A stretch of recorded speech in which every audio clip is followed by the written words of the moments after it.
Hi ಎಲ್ಲರಿಗೂ ನಮಸ್ಕಾರ. ನೀವು ನೋಡ್ತಾ ಇದ್ದೀರಾ ಅಪ್ಪು FC ಯೂಟ್ಯೂಬ್ ಚಾನಲ್. ಈ ಒಂದು ವಿಡಿಯೋದಲ್ಲಿ ನಾವು ನಿಮಗೆ ಕವಿರಾಜ್ರವರು ಪುನೀತ್ ರಾಜ್ಕುಮಾರ್ ಅವರು ಹಾಡಿರುವ ಹಾಗೂ ಪುನೀತ್ ರಾಜ್ಕುಮಾರ್ ಅವರ ಚಿತ್ರದ ಯಾವ ಹಾಡಿಗೆ ಲಿರಿಕ್ಸ್ನ ಬರೆದಿದ್ದಾರೆ ಅನ್ನೋದ್ರ ಬಗ್ಗೆ ಮಾಹಿತಿಯನ್ನು ನೀಡ್ತಾ ಇದ್ದೀವಿ. ಹಾಗಾಗಿ ಈ ಒಂದು ವಿಡಿಯೋನ ಕೊನೆವರೆಗೂ ನೋಡಿ.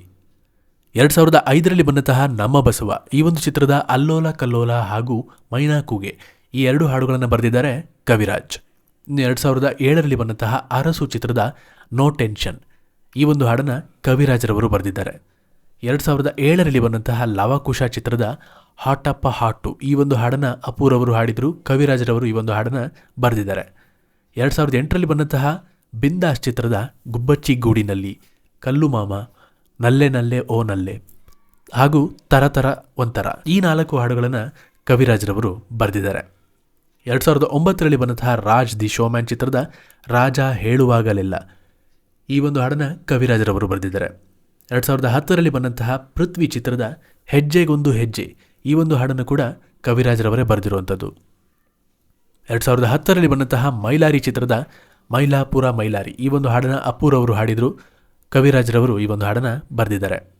2014ರಲ್ಲಿ ಬಂದಂತಹ ನಿನ್ನಿಂದಲೇ ಚಿತ್ರದ ಡೋಂಟ್ ಕೇರ್, ಹಾರು ಹಾರು ಹಾಗೂ ನಿಂತೆ ನಿಂತೆ ಈ 3 ಹಾಡುಗಳನ್ನು ಕವಿರಾಜ್ರವರೇ ಬರೆದಿರುವಂಥದ್ದು.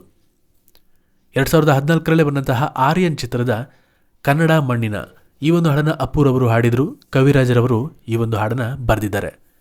2014ರಲ್ಲಿ ಬಂದಂತಹ ಪವರ್ ಚಿತ್ರದ ಗುರುವಾರ ಸಂಜೆ ಈ ಒಂದು ಹಾಡನ್ನು ಕೂಡ ಕವಿರಾಜ್ರವರೇ ಬರೆದಿರುವಂಥದ್ದು. 2015ರಲ್ಲಿ ಬಂದಂತಹ ರಣವಿಕ್ರಮ ಚಿತ್ರದ ನೀನೇ ನೀನೆ ಈ ಹಾಡನ್ನು ಕವಿರಾಜ್ರವರು ಬರೆದಿದ್ದಾರೆ. 2016ರಲ್ಲಿ ಬಂದಂತಹ ಚಕ್ರವ್ಯೂಹ ಚಿತ್ರದ ಏನಾಯಿತು ಹಾಗೂ ನಿಂತಲಿ ನಿಲ್ಲಲಾರೆ ಈ 2 ಹಾಡುಗಳನ್ನು ಕವಿರಾಜ್ರವರು ಬರೆದಿದ್ದಾರೆ. 2016ರಲ್ಲಿ ಬಂದಂತಹ ಕಲ್ಪನಾ 2 ಚಿತ್ರದ ನನ್ನ ಸಿಗ್ದಾಕಿದ್ರು ಕನ್ನಡ ಈ ಒಂದು ಹಾಡನ್ನು ಅಪೂರವರು ಹಾಡಿದರು. ಅರ್ಜುನ್ ಜನ್ಯರವರ ಸಂಗೀತವಿದ್ದು ಈ ಒಂದು ಹಾಡನ್ನು ಕವಿರಾಜ್ರವರು ಬರೆದಿದ್ದಾರೆ. 2018ರಲ್ಲಿ ಬಂದಂತಹ ಕುಮಾರಿ 21F ಈ ಒಂದು ಚಿತ್ರದ ಡಕ್ಕು ಡಕ್ಕು ಅನ್ನೋ ಒಂದು ಸಾಂಗ್ನ ಅಪೂರವರು ಹಾಡಿದ್ದು. ಕವಿರಾಜ್ರವರು ಈ ಒಂದು ಹಾಡನ್ನು ಬರೆದಿದ್ದಾರೆ. ಇನ್ನು ಕೊನೆಯದಾಗಿ 2019ರಲ್ಲಿ ಬಂದಂತಹ ನಟ ಸಾರ್ವಭೌಮ ಚಿತ್ರದ ಯಾರೋ ನಾನು ಈ ಒಂದು ಹಾಡನ್ನು ಕವಿರಾಜ್ರವರು ಬರೆದಿದ್ದಾರೆ. ಈ ಒಂದು ವಿಡಿಯೋ ನಿಮ್ಗೆ ಇಷ್ಟ ಆಗಿದ್ರೆ ಲೈಕ್ ಮಾಡಿ.